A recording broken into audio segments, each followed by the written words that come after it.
এবং মীর কাসেম আলী ভাই সারাটা জীবন তিনি মানবতার জন্য কাজ করে গিয়েছেন।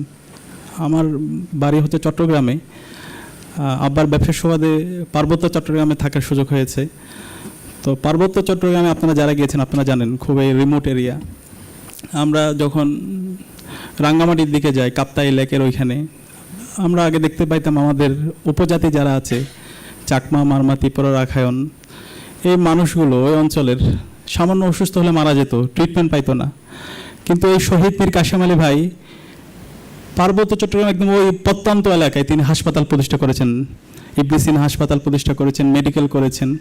এবং এখান থেকে ঢাকা থেকে কষ্ট করে আপনাদের মতো ডাক্তার ওখানে গিয়ে এই উপজাতি মানুষদের ট্রিটমেন্টের ব্যবস্থা করে এবং ওখানে স্কুল করেছেন, কলেজ করেছেন, মাদ্রাসা করেছেন, ওখানকার মানুষের কর্মসংস্থান করার জন্য অসংখ্য তিনি ওইখানে ছোট ছোট উদ্যোগ হাতে নিয়েছেন।